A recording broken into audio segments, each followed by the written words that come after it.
professor do Jailson, nós estudamos juntos no seminário, e principalmente aqui para o nosso pessoal, né, que nós pastoreamos. Se nós temos alguma coisa para passar para vocês, é por causa de homens de Deus como o reverendo Jonatas. Então, reverendo, eu queria te agradecer por ter sido instrumento da nossa vida, por ter dado um pouquinho do conteúdo que a gente passa para esses meninos e meninas. E no meu caso em especial, a minha paixão pelo aconselhamento aconteceu por causa do reverendo Jonatas, que nos apresentou Paul David Tripp, e a partir daí foi o caminho pelo qual eu enredei também no mestrado, e todas as coisas que eu sei hoje foi por causa do reverendo Jonatas. Então, reverendo, muito obrigado, e é com bastante alegria que nós oferecemos esse grupo, para que o Senhor, então, nos edifique com base na palavra. Fique à vontade, Deus te abençoe, um prazer tê-lo aqui. Prazer é meu. Eu não vou dar boa noite pela segunda, terceira e quarta vez, então se vocês fizerem fraco, vai ficar fraco do mesmo jeito. Então, me cumpre dizer a vocês boa noite. Obrigado pelo esquenta, viu, pessoal? Meus irmãos, eu acho que fiquei emocionado com o convite, e depois de todo mundo ter pego uma gripe lá em casa, que geralmente eu sou o primeiro, eu falei, dessa vez escapei. E aí ela chegou ontem e falou assim, escapou não, só estava esperando dar a data do acampamento. E aí a minha voz ficou pior do que de costume, ela já é ruim, mas agora que eu estou com essa rinite que não sai, ela ficou um pouco pior, então eu peço perdão por isso. Pelo que eu entendi, só é contagioso para quem chega perto, fica no mesmo ambiente, me cumprimenta, fala ou me ouve. De resto não transmite, tá? Brincadeira. Eu acho que rinite não pega, a não ser que você mora em São Paulo. Então, pode ficar tranquilos que o meu problema, graças a Deus, não é gripal, não estou com febre, não estou me sentindo mal. Quem me viu comer sabe que eu não estou sem fome e não estou sem sentir gosto. Tá? Então, absolutamente normal. Meus queridos, é esquisito ficar falando de si mesmo, então eu vou me dar por apresentado, mas eu acho que algumas coisas são importantes para aqueles que porventura não sabem quem eu sou e o que eu faço. Além de ter tido a honra de ser o professor dos pastores de vocês, que essa, sem sombra de dúvida, é uma das minhas maiores honras. Recentemente alguém me perguntou se eu tivesse que escolher, e era uma questão séria de possibilidade de mudar de emprego, se eu abriria, do que eu abriria mão? De dar aula no JMC, seminário onde os nossos colegas e pastores de vocês formaram, ou deixar o Mackenzie. E para mim nunca esteve sobre a pauta deixar o JMC, então a escolha ainda seria o Mackenzie. E olha que o Mackenzie hoje é o responsável por boa parte do meu sustento. Então hoje, eu, como disse o pastor João, eu não sou mais... vocês chamam ele de quê? De João Pedro, João Cavani? Reverendo Cavani, quem vocês chamam? JP, você é candidato para secretário nacional da UPA, quem tem apelido de JP, né? É bom você ir pensando nisso. Reverendo JP e outros, eu tive o privilégio, sem sombra de dúvida, essa é uma das minhas maiores alegrias, mas como ele disse, eu não sou mais capelão no Mackenzie, hoje eu sou professor, como qualquer outro, né? A diferença é que a minha área é ética e cidadania, eu dou as matérias mais chatas do currículo acadêmico, então é um desafio, porque não tem como você chamar a atenção das pessoas por conta de vamos ter uma aula de ética e cidadania e as pessoas ficarem empolgadas com isso. Então eu já conto com o ódio delas na primeira aula, o que é uma posição de conforto quando você sabe que a pessoa vai te subestimar, então eu lido com isso. Sou professor de cosmovisão lá, no JMC de aconselhamento.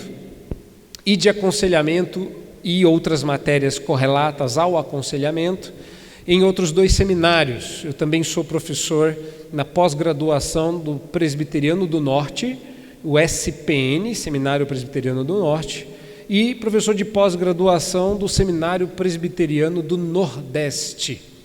Isso só falando de seminários, porque eu também dou aula em outra faculdade no Ceará. Então, eu estou dando aula no Ceará, em Recife, Teresina, São Paulo. Ainda não sou onipresente, o que é um problema, mas a internet facilita com aulas online. Então, eu sou professor virtual daquelas pessoas, graças a Deus. Bom, a segunda coisa que eu faço de mais importante na vida é tudo isso que eu falei. A primeira coisa mais importante que eu faço na vida, sem sombra de dúvida, eu trocaria tudo isso se eu tivesse que escolher, é ser pai e marido. É estar na minha igreja e ser pastor. Nessa ordem. Primeiro, ser pai das filhas que eu trouxe e da que ficou. Então, vieram acompanhando a minha filha Alana e minha filha Riane, que vocês vão ter o prazer de conhecer, e a prudência de permanecer a uma distância segura.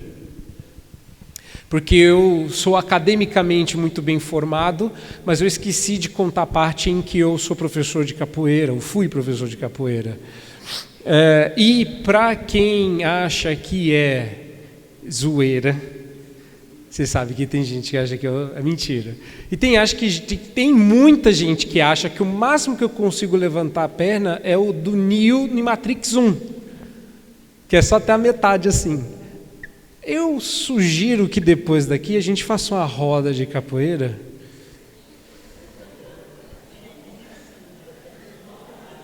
Eu amanhã não vou conseguir andar, é verdade, mas a impressão de não chegue perto vocês vão ter. E já terei impressionado vocês. Eu trouxe uma cartela de Dorflex, eu estou tranquilo. Mas eu deixei esse negócio de capoeira há muito tempo, esquece essa bobeira. Depois que eu fiz jiu-jitsu, eu parei com esse negócio de capoeira. Não é para que capoeira? Quando você domina a arte suave, né? Para que isso? Falando do que interessa, porque minha missão esta noite é mostrar para vocês aonde que o quebrantamento tem que acontecer e amanhã o ambiente mais propício para isso acontecer. Provérbios 4:23, que vocês, imagino, já a essa altura, vocês saibam de cor e conheçam de memória. É assim? Quando eu falo, eles levantam e dizem? Olha só, não sabia disso. Me assustei. Pensei que eu estava errado. Mas aí, é para eles lerem? Oi, ela levantou a mão, o que é? Não? Quer orar? É isso? Tá certo. Muito bem, vamos orar então. E depois vocês leem o texto, eles acharam, aí eles leem. Boa, muito obrigado. Boa ideia sua. Então vamos orar. Vamos orar pedindo que Deus abençoe, e assim a gente começa o texto que está lá em Provérbios 4:23.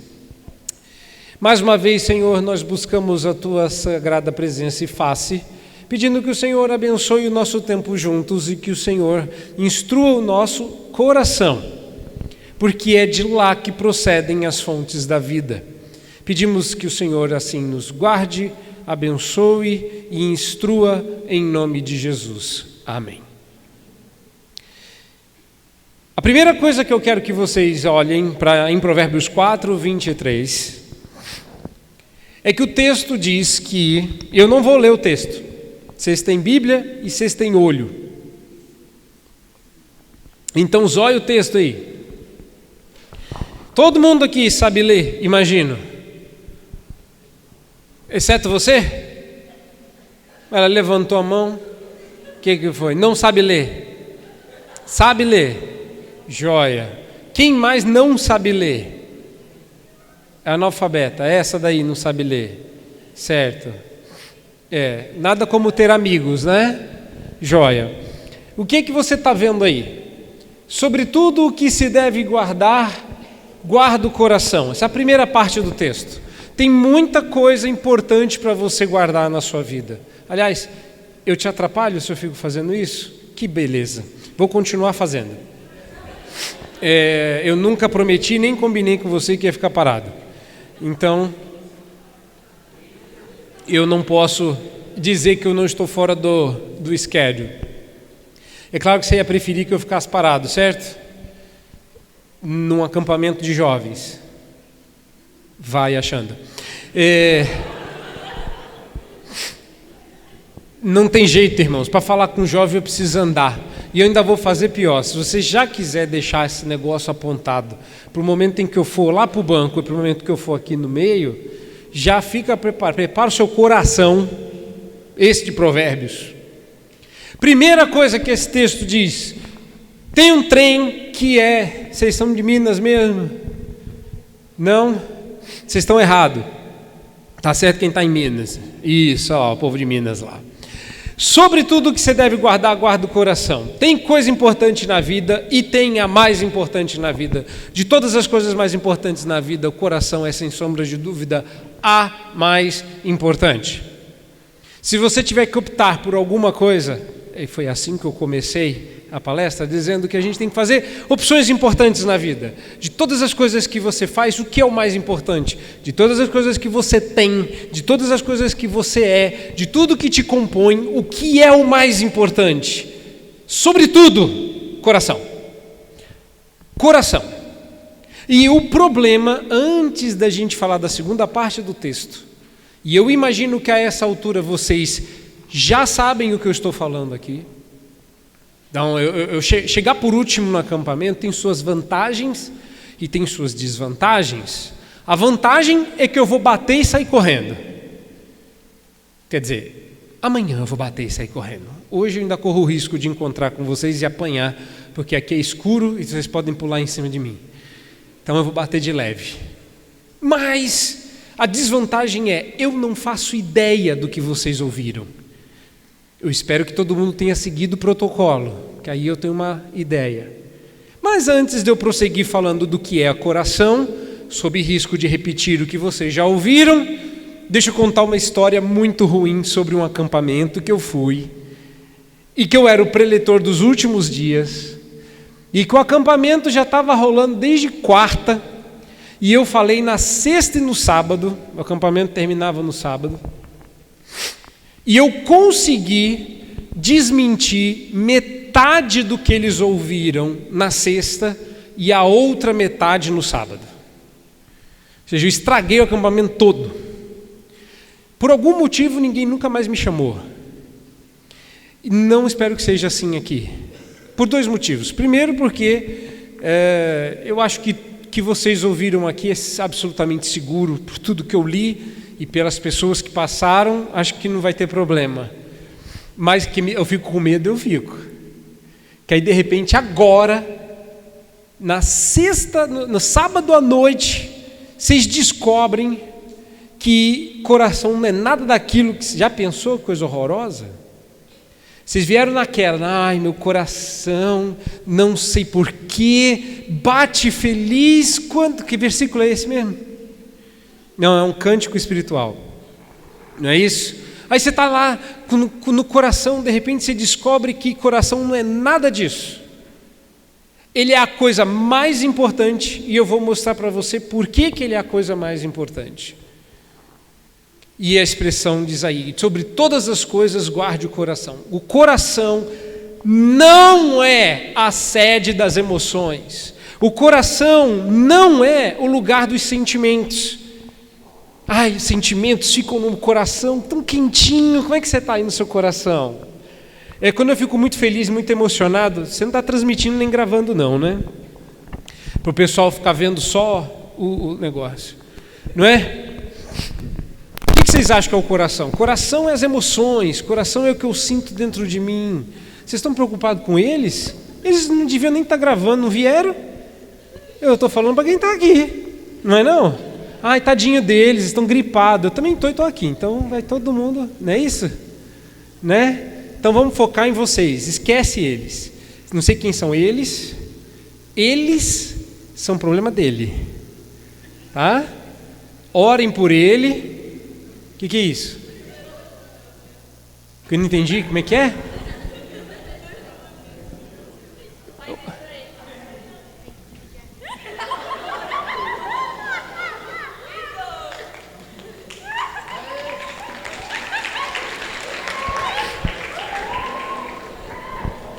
Eu fui obrigado. Eu não sabia o que era. Bom, coração não é as emoções. E o coração não faz contraste com o seu cérebro e o pior, com a sua mente. Olha, vocês se aprenderam assim, aprenderam errado, não sei se foi assim, não sei se foi assado. Mas esse negócio que você tem que amar a Deus de toda a sua mente, aponta para a cabeça, e todo o seu coração, como se fossem as suas emoções, e aponta para o peito, está errado. Coração não está no peito. O órgão que você tem no seu peito chama coração. Mas o que a Bíblia chama de coração não fica no seu peito. Não bombeia sangue. Não é disso que nós estamos falando. Menos ainda de emoções. E eu sei que quando as pessoas passam mal de tantas emoções, elas põem a mão no peito. Primeiro que nem é assim. É essa sensação de eu estou sentindo uma pressão no peito, eu sinto como se meu peito fosse explodir, tem muito mais a ver com o seu pulmão do que com o seu coração. Segundo, a Bíblia fala muito mais nesse sentido emocional dos seus intestinos do que do seu coração. Então, se você quiser saber, e eu estou convencido de que a anatomia bíblica neste ponto tem razão, é que as suas emoções não estão no seu coração, estão nos seus intestinos. Não é no coração que você fica emocionado. Primeiro lugar que você fica emocionado é no seu sistema digestivo. Quando você fica muito nervoso, dá um frio no estômago. Em inglês eles dizem que você sente como se tivesse borboletas no estômago. Só que essas borboletas andam e não é para cima, é para baixo. Quando você fica muito nervoso, que não é isso? Muito nervosismo, o que acontece? Descarrega. Acontece uma sessão de descarrego. Não é? Nada santa. É verdade, é verdade. É como se o seu organismo tivesse programado para pensar assim. Precisamos pensar com clareza. E a melhor forma de pensar com clareza é eliminar toda a matéria escura. Aí o seu coração vai lá e dá uma ordem para o seu intestino fala, gente, parou tudo, vamos limpar. Aí todo mundo ser mandado embora. Fechou a fábrica, matéria escura para fora, para pensar com clareza. E você não para até que esteja limpo. Entendeu? Nunca ninguém passou por isso, mas vai. Inúmeros momentos. Momento da declaração, momento de pedir a mão para o pai, momento de arrumar o primeiro emprego, tirar a carta. Sugiro que você comece a dieta um dia anterior, líquida de preferência. Que já pode começar pensando com clareza. Vai no jejum, que é mais seguro, e vida que segue. Do que estamos falando? Provérbios 4:23 completa. Estamos falando de uma categoria essencial do ser. Sobre tudo o que deve guardar, guarda o coração, porque dele procedem as fontes da vida. Confere? É isso que está no texto? Todo mundo viu aí? Joia. O que isto significa? Que tudo o que demonstra que você está vivo vem do coração. Você está viva? Não morreu congelado ainda? Joia. Como é que você faz para provar que está viva? Nem começa. Qualquer coisa que você fizer vem do seu coração. Não, mas foge. Satanás está tentando você, dizendo, são as emoções. O amor fica no coração, a razão fica no cérebro. você vai para o inferno com essa loucura, está errado. Não tem nada disso. Falar prova que você está vivo? Não é gritar, não é gemer, isso aí qualquer defunto faz, de verdade. Chama espasmos pós-mortem. Você sabe que morto grita? Não assusta quando acontecer. Vai dar medo, reconheço. Mas morto grita. Não é comum, não é frequente, mas acontece. Quem pretende fazer medicina ou está fazendo? Pretende? Está fazendo? Estou mentindo? Não existe espaço pós-morte? Vocês nunca viram? Obrigado. Ela já disse que não, e você já disse que sim. Não, esperar ver, eu também não quero, querida. E se eu tiver que ver, eu espero estar de fraldas. Porque sem fralda eu estou despreparada. Tá? Uma amiga minha que era enfermeira num necrotério. Primeiro emprego é terrível, né? Doeu, né? Primeiro emprego, o começo da nossa jornada é sempre vexatório. Ela disse que ela quase morreu junto com o defunto quando ele gritou. E ela não estava na sala, graças a Deus. Mas não é um grito do tipo, e aí? Sabe? Não é WhatsApp, é tipo, né? E é um negócio meio creepy. Mas não tem? Que Deus nos livre a todos de ouvir isso. Tá?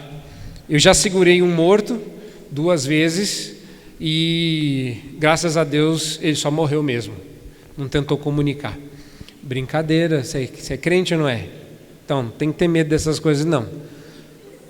Se o morto gritar, é porque está vivo. Se o morto gritou e voltou a morrer, é porque estava morto. Então, não tem perigo nenhum. Né? Estava morto, gritou, ressuscitou. Bora, gente, acabou, parou a palhaçada. Não é? Morreu, é isso, enterra. Que a gente vai encontrar no céu. A gente tem um problema falar de morte, né? Dá um incômodo. Para quê? Se todo mundo vai passar por isso. E os que não passarem serão transformados. Bom, de qualquer forma. Falar. Pois é, a Escritura fala que a boca fala do que está cheio o quê? Coração. Então, falar vem do coração. Pensar vem do coração. Pensar vem do coração? Vem ou não vem? Vem. Vocês sabem de onde? Do texto que diz assim, que a espada de Deus, a palavra de Deus é como espada de 2 gumes, que penetra até a profundeza do nosso ser, discernindo os pensamentos do coração. Pensar vem do coração, falar vem do coração, sentir vem do coração, raciocinar vem do coração. Eu sei que vocês estão considerando da maneira grega. Pessoal, vamos parar? Vamos combinar a partir de hoje de não fazer mais isso? Mente não é a melhor forma de você se referir ao aspecto intelectual do ser. Emoção não é a melhor forma de você se referir ao aspecto sensitivo do ser. A melhor forma de você considerar o ser humano é a partir do seu coração. E nesta noite, que eu sei que eu tenho um tempo que já está indo embora, até que horas eu posso falar?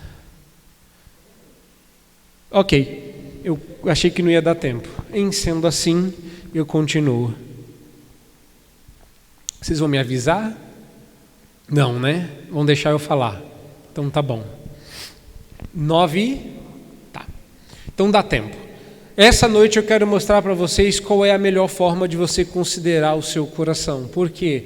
Porque quando a Bíblia diz que Ele vai te dar um coração novo, se você entender que coração tem a ver com sentimento, você vira uma pessoa escrava dos seus sentimentos. Você fica uma pessoa reduzida ao seu aspecto emocional. E aí, não é à toa, você vai se encantar quando alguém disser assim: você precisa aprender a ter inteligência emocional.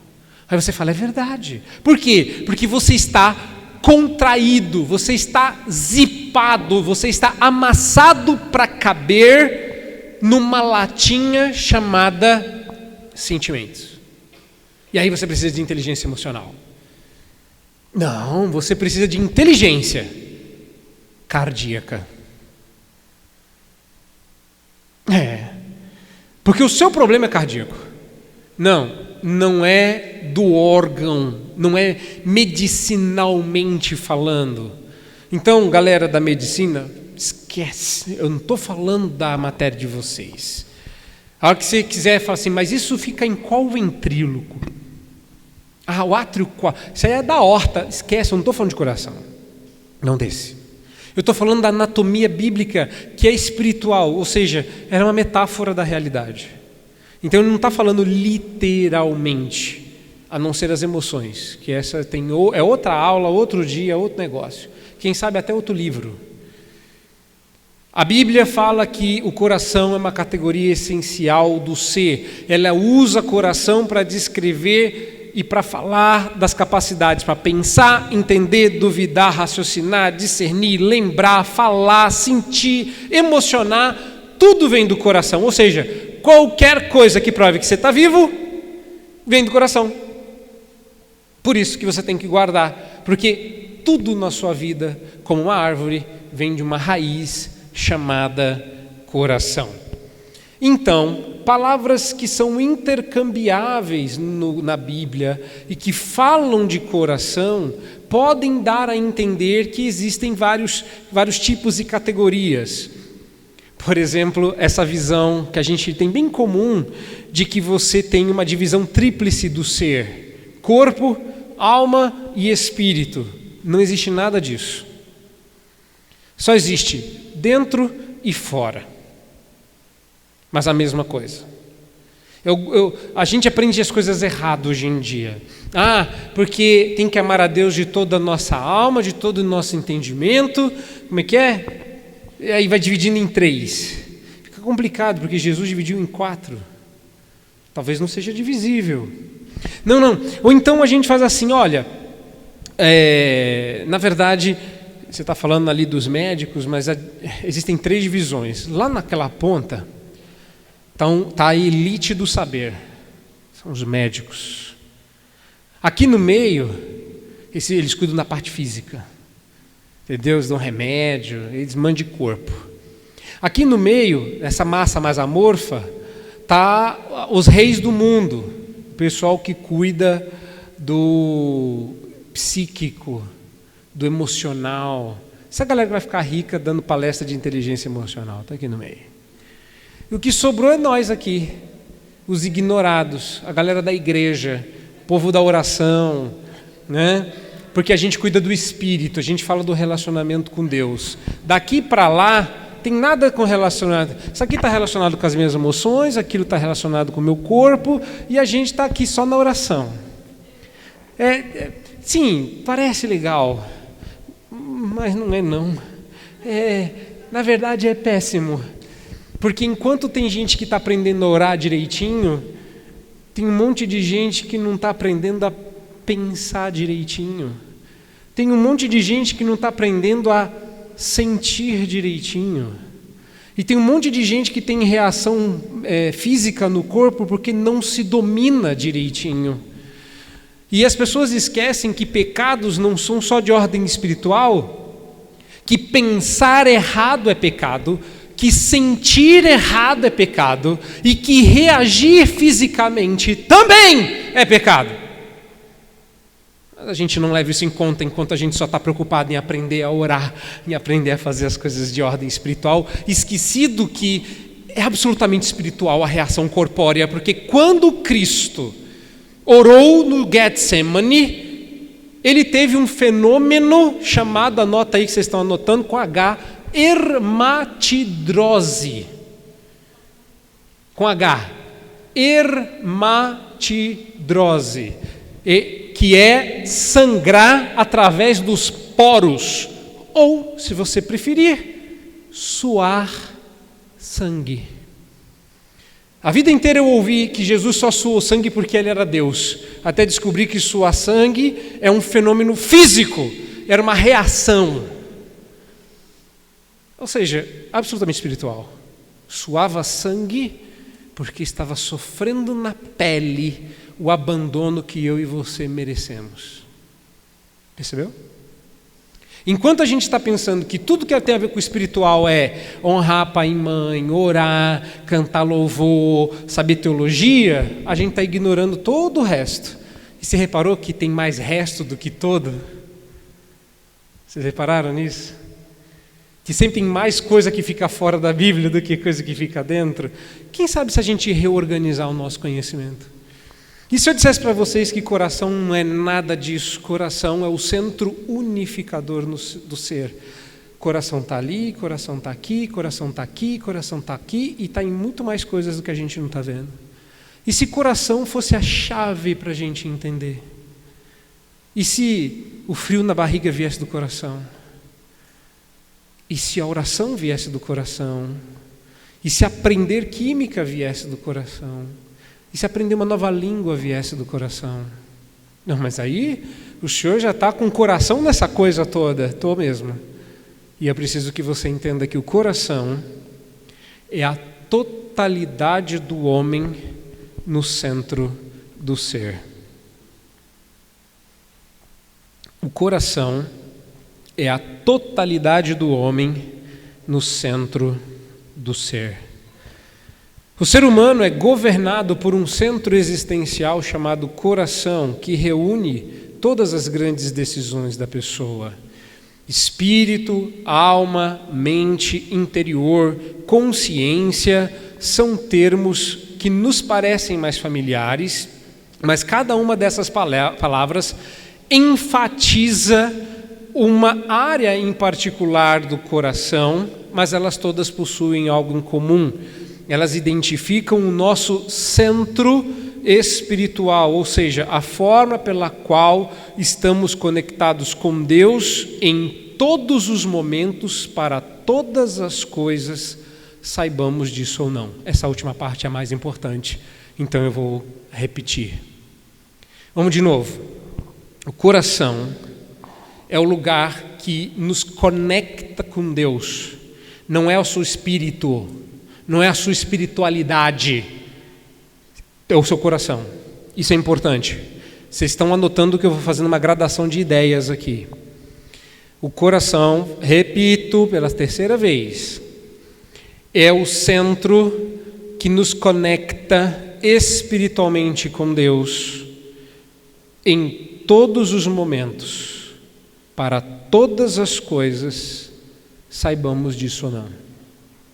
E esse é o problema, porque quando você não pensa assim, você cria caixinhas dentro da sua cachola, onde você guarda como em gavetas conhecimentos distintos. Esse é o problema. Quando você vai para a faculdade, um monte de caixa é criada na sua cabeça. Um monte de caixinha nova. E você não sabia nem que existia espaço para guardar tanta coisa. E lá, escondida, fechada há meses, está a caixinha da espiritualidade. De vez em quando você abre, mas ela vai perdendo a graça. Nada do que você vê naquela caixinha, presta atenção aqui, esquece o morcego. É morcego ou é passarinho? Ah, que sem graça. Um acampamento desse, uma escuridão dessa e um passarinho entra aqui, podia ser um morcego. Foco no pastor. Deixa o passarinho, que uma hora ele volta com um ramo na boca para Noé. Entendeu? Esquece ele. E quando ele cansar, ele para de bobeira e pousa. Tá? Isso aí é gracinha. Isso é criança que não quer que tá com sono, mas está brincando para não dormir. Entendeu? Que lá fora está escuro. Bora. Qual que é o problema? O problema é que quando você vai para a faculdade, eu não sei qual é a experiência que vocês têm na vida. A gente tem lutado e tem orado e tem fortalecido a fé de vocês para que essa experiência não se repita aqui. Não interessa de qual igreja você seja, mas a experiência comum é que nessa idade vocês são crentes, naquela vocês são mais ou menos, e quando vocês terminam a faculdade vocês já não são mais. Então, deixa eu contar para vocês qual que é o drama, de verdade. Vocês são de onde? Limeira, quantos adolescentes tem lá? UPA, jovem, até 18 anos. 15. Quem é de Poços? Quantos jovens, adolescentes até 18 anos tem no grupo? Uns 20? 20? Tá. Eu fui o vice-presidente da UPA, União Presbiteriana de Adolescentes, de 66 adolescentes. 66. Dava um trabalho. Todo sábado tinha aniversário de alguém, com 66 adolescentes, e 50 finais de semanas no ano. A gente tinha que concentrar 2, 3 adolescentes por sábado para fazer aniversário. E ainda tinha as programações. Era bem difícil, porque parecia que eu tinha uma vida social muito intensa. Toda vez que os meus... É ótimo também, porque toda vez que um colega do mundo me chamava para ir na discoteca, eu dizia que não posso, porque eu tinha compromisso com outros adolescentes. É uma excelente desculpa para não pecar, inclusive.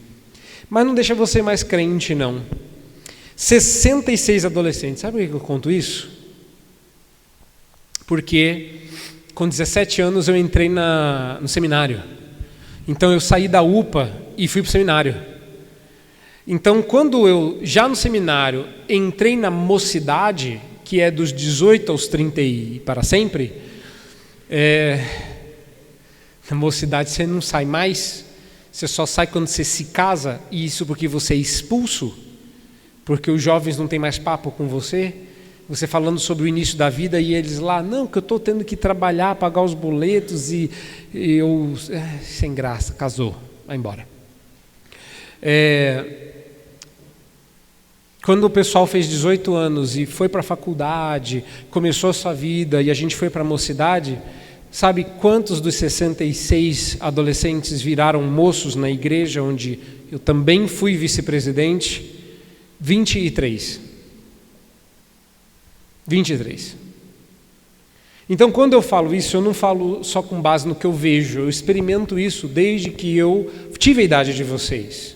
O que aconteceu com aqueles mais de 40 adolescentes? Perderam a fé ou nunca tiveram? Fé é uma afeição do coração. Você sabia dessa? Eles perderam a fé. Esse é o problema. Você não está conectando as coisas. Fé, anota aí, é uma afeição do coração. Espera aí, nunca ouvi falar disso antes. Do que o senhor está falando? Vamos abrir a Bíblia? 1 Coríntios 13. Ficou de pé? Já achou?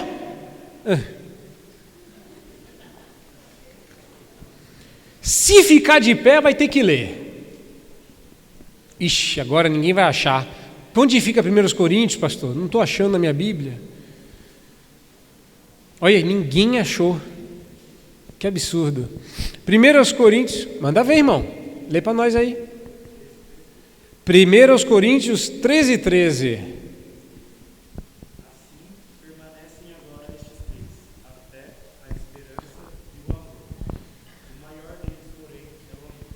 Todo mundo viu?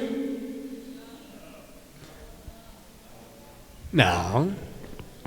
Fala no microfone. Assim, permanecem agora estes 3: a fé, a esperança e o amor. O maior deles, porém, é o amor. Calma, antes de você ficar achando coisa errada, deixa eu explicar por que o maior deles é o amor. O maior deles é o amor, porque o amor jamais acaba, estou brincando. É porque Paulo diz isso na sequência, né, que o amor jamais acaba. É porque no céu você não vai precisar mais de fé, porque fé é certeza das coisas que não se veem, e um dia nós o veremos como Ele é. Então não vai precisar mais de fé. Então no céu não vai precisar ter fé. Esperança, não vai precisar ter esperança no céu. Nossa, mas vamos ficar desesperados? Não. Esperança é aquilo que a gente faz enquanto espera a nossa fé se concretizar. No céu, você vai esperar o quê? Acabou. Não tem mais o que esperar, acabou a esperança. Então vai sobrar o amor, por isso que o maior deles é o amor, tá? E a maior estratégia do mal para estragar aquilo que é mais importante é banalizar o amor, transformando-o em um sentimento. A maior estratégia do mal para banalizar a afeição do coração mais importante é banalizando-a e reduzindo-a a um sentimento. Fé, esperança e amor são categorias de pensamento cardíaco. Ou seja, Paulo entende o coração humano a partir de uma tríade chamada de fé, esperança e amor. Eu desafio vocês, de verdade, a acharem outros lugares dos textos de Paulo, fé, esperança e amor andando juntos. Eu sei que tem. Eu sei que tem em Romanos, eu sei que tem em Tessalonicenses, eu sei que tem em Colossenses, e é possível que tenha em todas as cartas. Porque Paulo pensava o coração humano em termos de fé, esperança e amor. O que eu estou dizendo é que quando você vai para a universidade, quando você começa a estudar e você perde a sua fé, você não perdeu a sua fé, você perdeu a sua fé, você perdeu a sua esperança e provavelmente perdeu o seu amor. Ninguém perde sua fé. Normalmente a gente perde o coração. É mais fácil recuperar o amor se você tiver fé. É mais fácil recuperar a esperança se você tiver fé. Quem disse isso é a Confissão de Fé de Westminster. Se morrer a esperança, ela ressuscita pela fé. Se morrer o amor, ele ressuscita pela fé. Se morrer a fé, morreu. Sem fé, é impossível agradar a Deus. Tudo começa com a fé. Perdi a fé, então você perdeu tudo, todo o resto. Você não está mais de bem com a vida. Você não tem mais paz. Você não tem mais tranquilidade. Você vai ter crises horrendas de ansiedade. E as crises que você não tiver, eu espero poder encontrar você para fazer você ter uma. De verdade. É porque é assim que eu vendo a minha aula. Eu chego na aula de cosmovisão e falo assim: quem já teve uma crise existencial? Aí todo mundo, pelo amor de Deus, não. Eu falei, vocês vão ter esse semestre. Eu falei, mas a gente não quer ter uma crise existencial. Eu falei, mas vocês não deviam dormir à noite. Eu falei, mas por que, professor? Eu falei, porque você não tem esperança. Não, eu sou uma pessoa esperançosa. Eu falei, calma que eu vou acabar com as suas esperanças até o final do semestre. Exatamente essa é a reação deles. Nossa, vocês já estiveram lá? Vocês já me ouviram falando isso? Porque é exatamente assim que eles reagem. Eu sou defensor de uma escola de aconselhamento chamada aconselhamento redentivo. A maioria dos meus alunos fala assim, obrigado pelo aconselhamento depressivo, pastor. Tem gente que fala assim, professor, hoje eu quase entrei em depressão na sua aula. Eu falei, o que faltou? Irmãos, aí você fala assim, é sério? Você não é o cara que cura os outros da depressão? Eu não. Eu? Quem cura os outros da depressão é o Espírito Santo de Deus. Eu quero que todo mundo entre em depressão. Eu adoro pessoas em depressão, exceto crente. Eu sei, tem um livro que diz que crente também tem depressão. Adoro esse livro. Está faltando só alguns da minha série agora. Crentes também mentem, crentes também pecam. Esse é maravilhoso, está na Bíblia inteira. Crentes também adulteram. O que mais você quer? Crente também fala coisa errada, crente também amaldiçoa com a boca, né? Crente também perde a fé. Coisa errada, se você disser que crente também faz, qual a novidade? Mas o fruto do Espírito é paz, alegria, longanimidade, benignidade, mansidão, domínio próprio. Eu não acho que qualquer pessoa sem o Espírito Santo tenha o direito ou a base filosófica para ser alegre e feliz. Mas vocês têm. Então não faço questão nenhuma de mantê-los na ilusão deles de que é possível ter esperança sem Deus. Eu não acredito que esperança seja possível sem Deus. Assim como eu não acredito que amor seja possível sem Deus. Assim como eu não acredito que fé seja possível sem Deus. Por quê? Porque fé é dom de Deus. E esperança também é. E amor também. Só não está no mesmo texto. Mas aonde que está isso? Bom, Paulo se refere... Eu acho que eu estou sem Bíblia nesse computador. Cadê? Não tem Bíblia nesse computador. O texto que me ocorreu aqui é aquele que diz que Cristo a esperança, onde Paulo se refere a Cristo como a sua própria esperança. Vocês não têm chave bíblica? Não? Alguém pode achar esse texto? Não? Estou perdendo as esperanças. Perdi. Mas está na Bíblia. Achem. Cadê? Não está? Celular, gente. Tem. Vocês não têm Bíblia no celular, não? Todo mundo crente? Só no papel? Certinho! Não, estou brincando. Quem tem Bíblia no celular aí?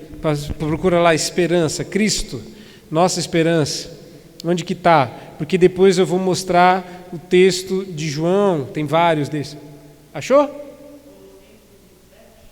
O que diz? É uma boa. Vamos lá. Vamos lá. Oi? Acho. 1 Timóteo 1:1. O que diz aí?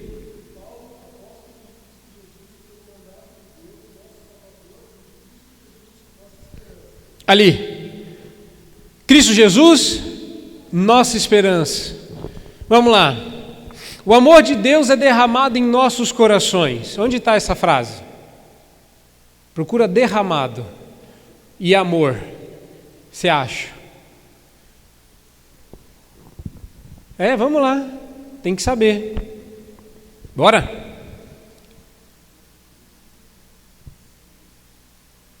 Não sabe. Certo. Vai. Romanos 5:5.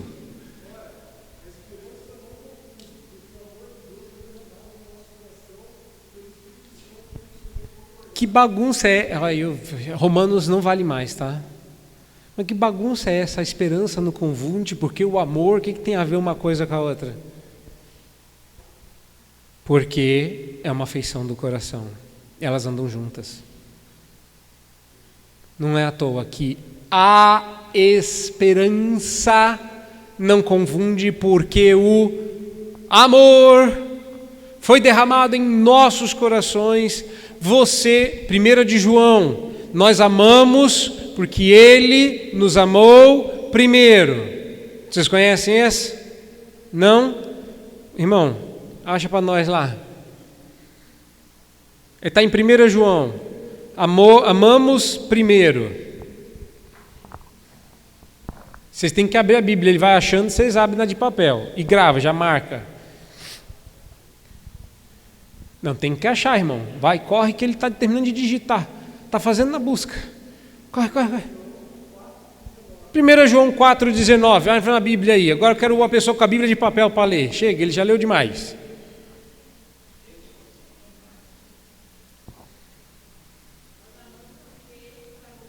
Pronto, era isso mesmo. Obrigado. Viu? Meu querido, você não ama sem Deus.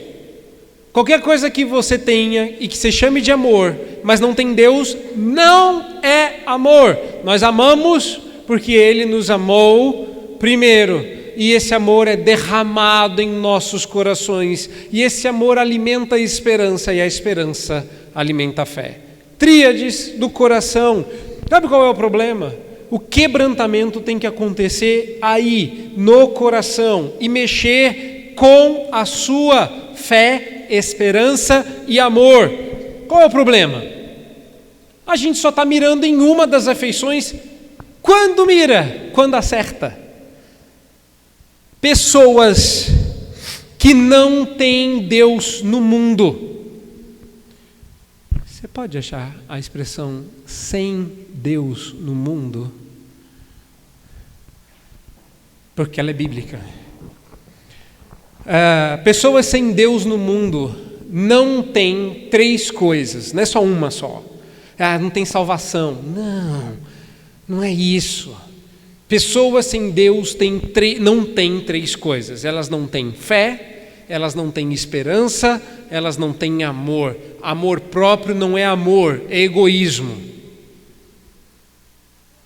Esperança de que coisas boas aconteçam não é esperança, é torcida.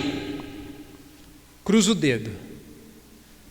Porque não vai, você não tem muito para onde fazer. Isso é cruzar o dedo e o porco torcer o rabo, ou você entrar no próprio umbigo, é tudo a mesma coisa. Torcer o próprio dedo, grandes coisas. O que é? Para o poder não sair pela ponta dos dedos? Virou o Palpatine do Star Wars? Sai raio, aí segura o raio. É uma bobeira.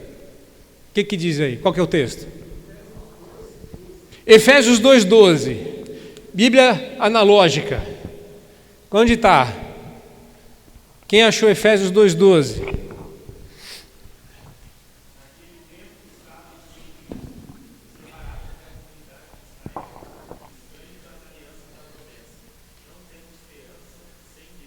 Não tendo esperança sem Deus no mundo.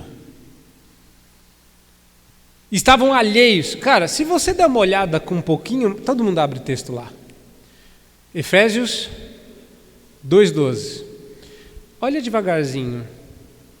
A palavra esperança aparece.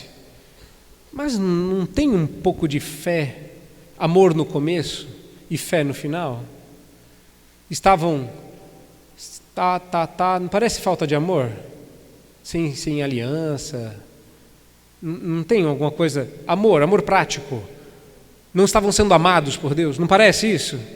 Aí ele fala que estavam sem esperança e no final fala sem Deus no mundo. Sem Deus no mundo não lembra a falta de fé?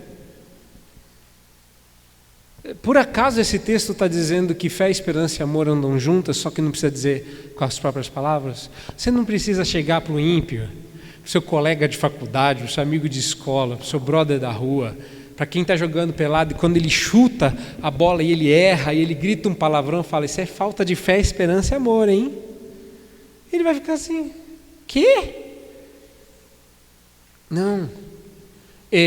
Quando você desanda a boca contra os céus, quando você desonra um irmão, quando você fala palavras que não edificam, é porque você não teme a Deus. Fé. É porque você não tem esperança de que a coisa pode ser melhor numa próxima, porque para você não tem uma próxima, você é uma falha, você falhou em chutar a bola, então você vai ser avacalhado, então sua ira se acende, porque você não tem esperança, você entra em desespero, e você age em amor próprio, ofendendo o outro, porque você não tem como amar o outro sem amar a Deus sobre todas as coisas. Você não precisa dizer, está lá. E o problema é que quando a gente perde alguma coisa do coração, a gente carrega os outros. É como uma bexiga, você faz um buraco numa ponta, a água da bexiga toda passa por lá. A pergunta é como é que a gente faz para blindar este coração? Como é que eu faço para não me perder? Sobre tudo o que se deve guardar, guarda o coração, porque fé, esperança e amor, se saírem do coração, já era. Calma, pastor, está assustando a gente. Fala do amor, fala da graça. Eu vou falar, mas você precisa entender que dá para se perder. E se você já está em vias de se perder, se você já está duvidando, fé. Se você já não tem esperança de que a igreja te convença, de que, sabe, quando você veio meio sem esperança para esse acampamento, não vai mudar nada. Isso é falta de esperança. Isso que, última noite do acampamento, vocês já passaram pelo ciclo, né? Primeira noite é só alegria, segunda noite é o momento da briga, aí tem uma serenata para fazer as pazes, né? Aí vocês voltam em paz. Criação, queda e redenção do acampamento, que a gente chama. Brincadeira. Esse é acampamento só de outras igrejas, né? Graças a Deus. Você sabe que o acampamento tem que ser feito curto para não dar tempo de brigar, né? É verdade, que depois não dá tempo de fazer as pazes, aí nunca mais faz acampamento junto. Tem criação, queda e redenção do acampamento, né? Exceto vocês, que se brigarem a coisa fica mais séria, né? Já está pago o buffet. Não pode brigar. Não é isso? Não é não? Isso, obrigado. Quer dizer, elas têm mais certeza do casamento de vocês dois do que vocês dois. Elas ali estão torcendo por vocês. Leva ela embora, né? As amigas dizendo, leva ela embora, né? Somos muito amiga dela, mas por favor leve-a. Gostei. Só as melhores ali. Certo? Como é que a gente faz para blindar esse coração? Meu querido, eu não estou aqui evangelizando você, mas também estou. Se eu estou no Mackenzie, eu vou falar em termos de falta de esperança de outras formas. Vou mostrando para eles que eles perderam o coração. E muitos cristãos se perdem nessa fase da vida. E a razão é porque a fé deles já era fraca. A esperança deles já era fraca. O amor deles já era fraco. Você não... Deixa eu contar um segredo para vocês aqui. Vamos... Como é que chama no mundo? Uma red pill de Jesus. Você não se perde na faculdade. Você só mostra que estava perdido. Você se perdeu muito tempo antes. Quando um pai e uma mãe dizem assim, pastor, me ajuda a salvar o meu filho porque eu acho que ele está se perdendo, eu sempre digo, não é uma missão preventiva, é uma missão de resgate. Quando você desconfia que está perdendo, é porque já perdeu. Isso é como descobrir que você vai morrer de câncer. Quando você descobre, já lastrou. Porque acontece nas sombras.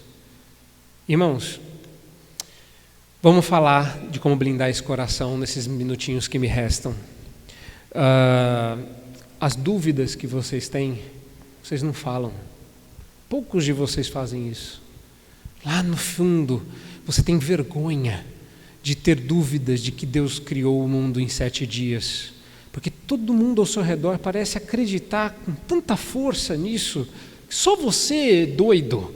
Aí chega na faculdade, você descobre que tem muita gente doida igual você.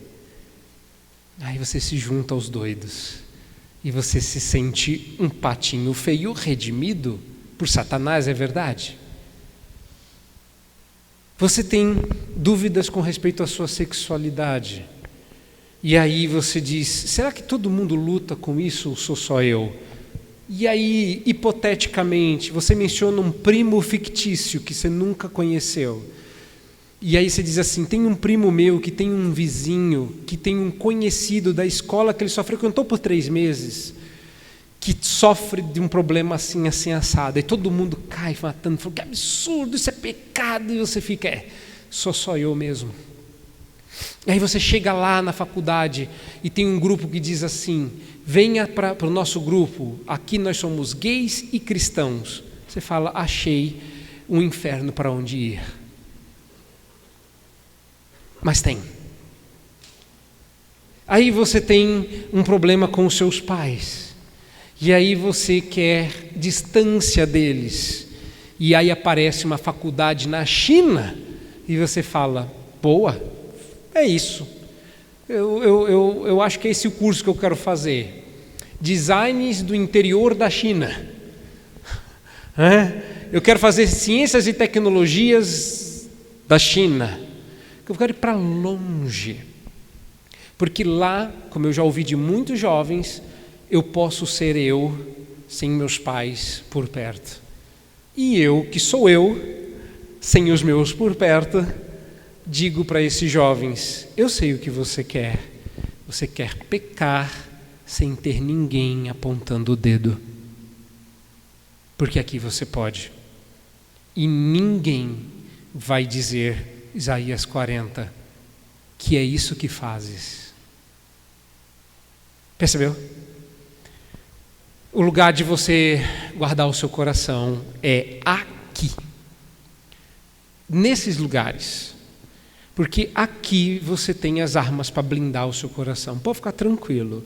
Nenhum desses dramas comuns e os outros pelos quais você passa deixam de ter solução bíblica, deixam de ter solução e resolução, ou seja, dá para resolver. Mas você precisa, antes de sair dando respostas, que esse é um problema de pastor, sair dando resposta a uma pergunta que ninguém fez. Meu ponto é, porque eu estou há 6 meses, tentando achar um espaço para falar com uma moça que é filha de pastor e está completamente perdida. Ela está doida para conversar. Ela falou assim, você me falou que pode me ajudar, mas não me falou como. E o meu ponto é, por que eu falaria se você não crê? Por que eu falaria se você não me espera? Por que eu falaria se você não ama a Deus? Eu estou trabalhando com esta moça, trabalhando com outros jovens. Eu não sei se eu contei a parte principal do meu ministério. Eu sou um missionário. Eu finjo que sou pastor e professor e fico falando do evangelho para jovens universitários. Não pode, mas eu falo. É igual na China, não pode, mas eles falam. Eu tenho um amigo que se formou comigo no JMC e está na China. Ele finge que ele... Não posso falar. Não posso mesmo. Ele finge lá e ele faz lá. E tem uma igreja lá debaixo da terra, literalmente. Eu finjo. Eu sou um missionário. E alguns desses jovens se convertem. Nem sempre eles vão para a minha igreja, mas a maioria acaba indo. Estou fazendo uma igreja de gente resgatada, porque chegou lá achando que estava desviado. Não, alguns estavam sem o des mesmo, outros estavam perdidos. E o que foi, irmão? Deus falou com você? Deus revelou? Deus revelou, foi? Mas não é verdade, irmão? Tem um monte de gente assim. É verdade. E eles deixam o pecado para seguir a Cristo. Olha, entendeu? Deus revelou. Deus vai... Olha, revelou também. Deus vai revelando, né? Não pode. Gente, eu estou jogando aberto com vocês, que eu sei que esse é o nome que o pessoal fala, não é não? Esse é o nome do pecado. E esse é o problema. Como a gente não dá nome ao pecado, é bonitinho falar gay, que significa alegre. Na minha época era em português. Quando tinha um rapaz alegre, isso já era pejorativo. Agora, se ficar em inglês, fica gourmet. Tudo que você põe em inglês é gourmet. Entendeu? Então, eu tenho um aluno que foi discordar de mim. Ele falou assim, eu discordo do senhor porque eu sou da teoria... Como é que é? Queer. Eu falei, gente, o que é isso, meu senhor? Aliás, minha senhora? Meus senhores? Senhorices? O que é você? O que é? Samambaia? Eu não sabia o que é. É o quê? Entendeu? Não sei, mas... E aí ele tentou explicar e eu falei, vocês entenderam? Não. Aí eu falei também não, e é isso, seguimos a vida. Irmãos, a gente blinda o coração com as 3 afeições acesas pelo Espírito Santo. Não tem como você ter fé, mas... Espera aí que ele fechou aqui, cansou de ficar fechado. Mas, quando você é atingido pelo Espírito Santo e ele passa a habitar no seu coração, o processo é passivo, uma vez que a fé é fruto da atuação sobrenatural do Espírito no seu coração. E se eu acreditasse que amém pode ser perguntado, eu perguntaria amém nessa hora, porque essa é a hora que eu sei que todo mundo diria amém, porque é isso que vocês conhecem da Bíblia, lá em Efésios 2:10. Mas, uma vez que a fé é acionada no seu coração, você se torna ativo na expressão da sua fé. Seu problema: você foi ensinado a ter uma fé passiva, mas não foi ensinado a ter uma fé ativa. Sabe um texto que ninguém lê e que é super joia para isso? Judas. Deus me livre ler Judas. Não, o Judas da Bíblia é crente. Esse presta. E ele fala para a gente lutar pela nossa fé. Pela fé dada aos antigos, aos pais. Fé ativa. Você precisa aprender a expressar esta fé. Quando habitamos pela fé em qualquer outra pessoa, ideia, fato, coisa, nós estabelecemos esta pessoa, fato ou coisa como um ídolo, um Deus em nosso coração. Por isso, ativamente, nós devemos sempre inclinar a nossa fé em direção a Deus. Isso só é possível para quem é crente. Quem ímpio nem tem o que inclinar. Então, quando a gente duvida, é porque a nossa fé está descalibrada. Ela está, como eu, sem óculos, vesga. A sua fé fica assim, descalibrada. E aí, quando o óculos da palavra vem, ela corrige, focaliza a sua fé. Entendeu? Não tira o óculos não, irmão. Eu sei como é que é. É sua fé. Ai, Deus, me dá mais fé. Cuidado, se um dia Deus falar com você, Ele vai gritar lá do alto: não é meu filho amado, é sem vergonha. Você tem fé, você tem o Espírito Santo, você tem igreja, você tem Bíblia. Ai, Deus, me dá mais fé. Mais fé significa mais prova. Mais fé significa dor, sofrimento, teste. Acreditem, teve um adolescente que pediu mais fé. Ele tinha 14 anos de idade e Deus deu mais fé para ele. Só que deu também uma leucemia linfóide aguda e 92% da medula dele tomada. E ele quase morreu. Hoje ele é pai de 2 adolescentes que inclusive têm a idade que ele tinha. Fui eu. Cuidado, você não precisa passar por tudo isso.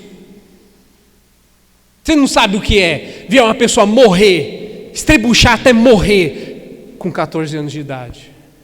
Eu vi. Você sabe o que isso faz com você?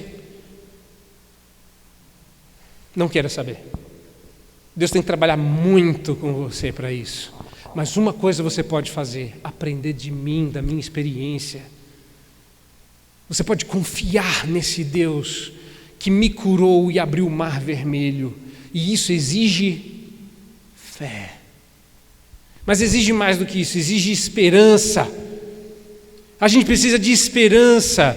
Ah, mas a esperança é um negócio que ou a gente tem ou a gente não tem. Aí vem uns Paulo Freire da vida que fiquem criando uns termos besta. Não é esperança, é esperançar, para virar verbo. Não, pode esperar, está ótimo. Que esperançar parece esbagaçar a esperança, não parece? Um negócio meio esquisito. Não. Vamos lá. O que é esperança? Esperança, ela se movimenta de fora para dentro. Anota aí, esperança é uma leitura de mundo. Esperança é uma leitura de mundo. Ou você percebe o mundo caótico, ou você percebe o mundo organizado. Ou você percebe um mundo debaixo da soberana mão de Deus, ou o mundo está desgovernado. Ou você olha para o mundo com esperança, ou você olha para o mundo desesperado. Só tem isso. Esperança não é um poder, um ki, um cosmo, uma força, uma energia, um raio que atravessa 2 flash e vira o Batman. Não, calma, esse é outro filme. Aliás, Flashpoint, né? Muito bom esse filme aí, vai sair. Eu vou mandar o pessoal ler e fazer uma resenha teológica. Tem vários filmes cristãos que eu gosto de mandar o povo ver. Matrix, Batman, Begins, é um filme mais crente que eu já vi na história. Depois do Homem-Aranha, claro. Não tem nada melhor do que o Homem-Aranha. Nada. Se você acha que o Batman é melhor, você está errado, é pecado. Brincadeira. Mas continuando. Não. Esperança é um poder hermenêutico. Quer traduzir isso para o português? Esperança é um poder de interpretação da realidade. Quando você olha para a sua vida e fala: ai de mim, estou perdido, porque não há salvação para mim, nada na minha vida faz sentido, eu prefiro morrer a experimentar essa dor, esse sofrimento, esse desconforto, essa vergonha. Não falei isso aqui à toa, não. Numa das igrejas por onde eu passei como preletor, a dirigente dos jovens me falou que dos 100 adolescentes que frequentam a igreja regularmente, 60 tinham declarado numa pesquisa anônima terem ideação suicida dentro da igreja. Vontade de se matar. Eu até hoje lido com jovens que, se não tirarem 10 numa prova, preferem se matar, morrer. Se o pai descobrir que eles têm atração homossexual, eles preferem morrer. E outra, está cheio de universitário que, por um motivo ou outro, de drogas a amizades e coisas bobas como desatenção, estão para perder o semestre, bombar, ficar de DP. E DP paga por fora. Às vezes eu tento estimular os meus alunos dizendo: não ache ruim DP, nós não achamos. Quanto mais DP você faz, mais dinheirinho nós ganhamos. Às vezes eles não ficam animados para pegar DP. Porque DP é ótimo, é um plus a mais, sabe? Você paga a mensalidade mais a DP. O caixa do Mackenzie agradece, e eu como professor amo. Até tento colaborar, né, com alguns alunos para ver se eles ficam de brincadeira, não faço isso não. Eu só mostro para eles que, gente, pelo amor de Deus, foco nos estudos. Mas se eu bombar, eu vou morrer. Sério?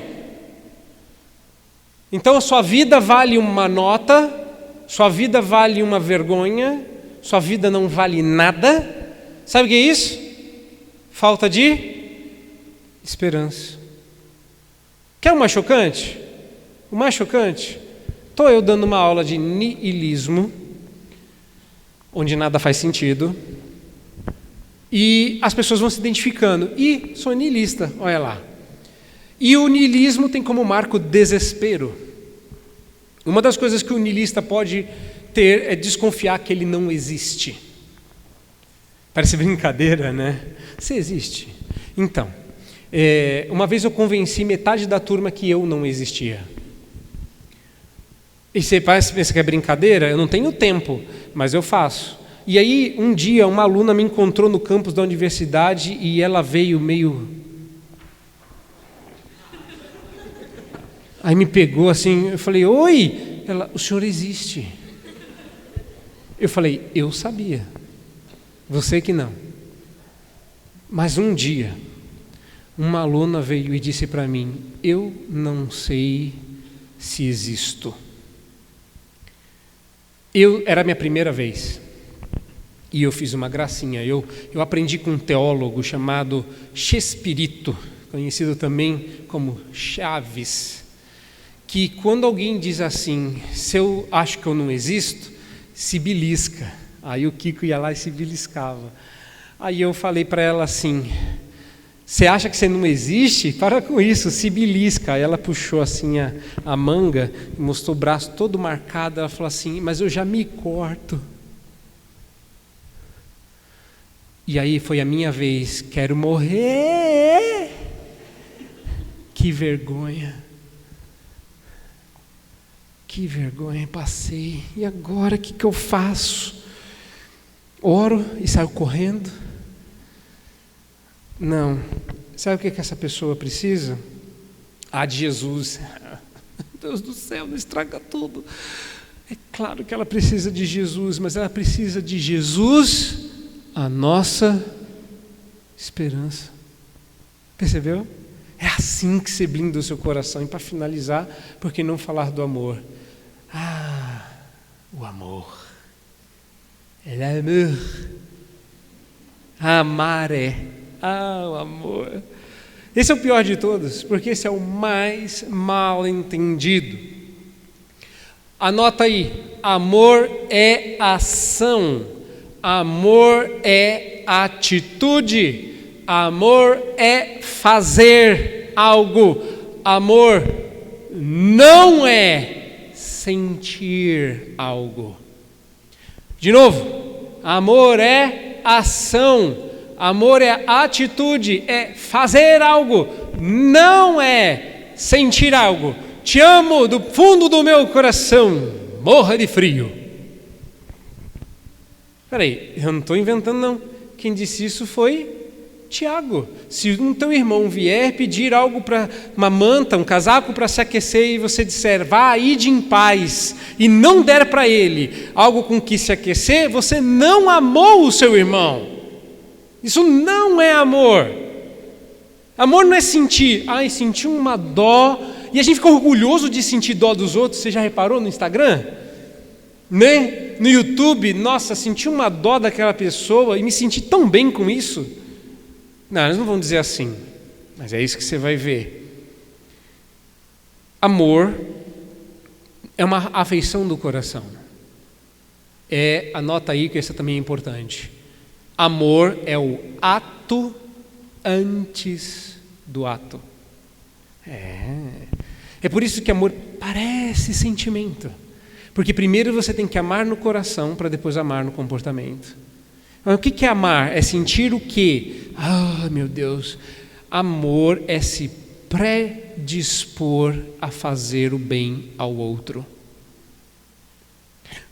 É só você abrir em 1 Coríntios 13 e ver o que o amor faz. Nenhuma daquelas coisas é sentimental, emocional, é atitudinal. O amor não se ufana, não se ensoberbece. O amor não trata os outros.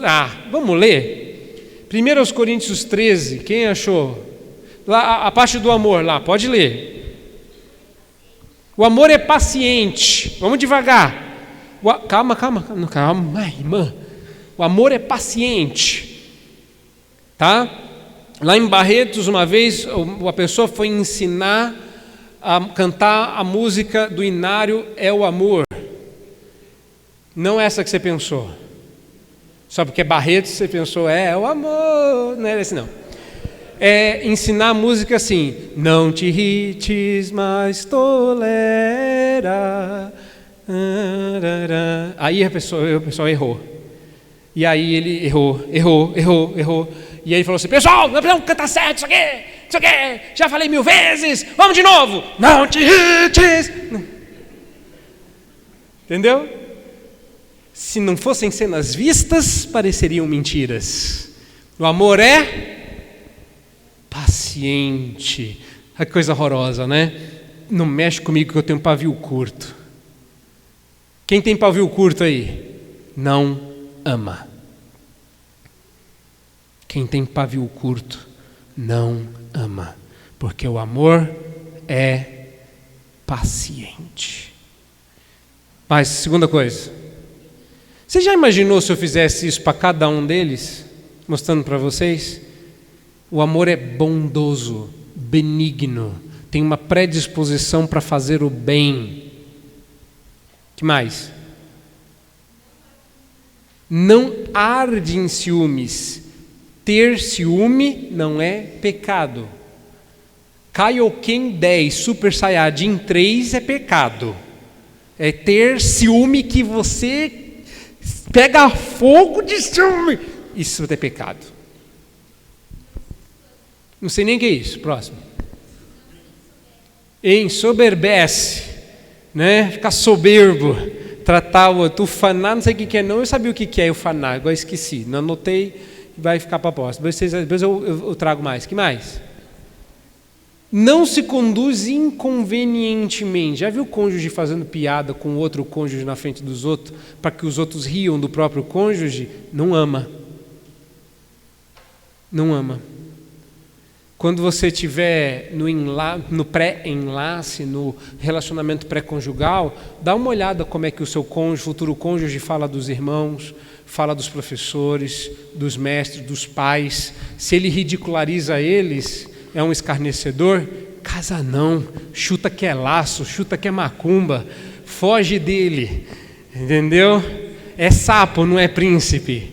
O amor não se conduz inconvenientemente.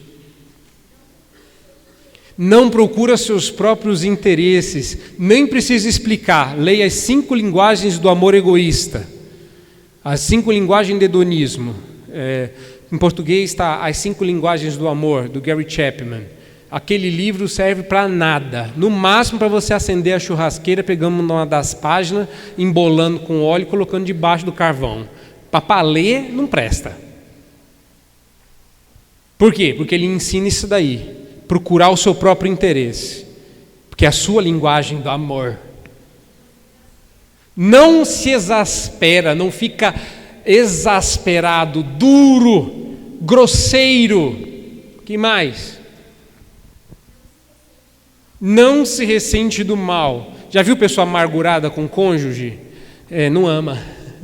Ela não ama, porque ela se ressente do mal. O contrário disso é perdoar. O que tem de sentimento aí? O que tem de emoção? O que vocês estão vendo? É bem prático, né? É bem prático. Pois bem, é assim que você blinda o seu coração. Mateus 5:28. Chega. Depois vocês olhem lá e terminem de ver. Mateus 5:28. Vocês vão ver que Jesus, só para vocês verem, eu não vou ler o texto. Mateus 5:28, quando Jesus disse que qualquer um que olhasse para uma mulher com olhar impuro já teria pecado com ela, e esse texto prova que o ato é operado primeiro no coração e depois na ação externa. O amor é uma afeição do coração, não é um sentimento do coração, é uma afeição.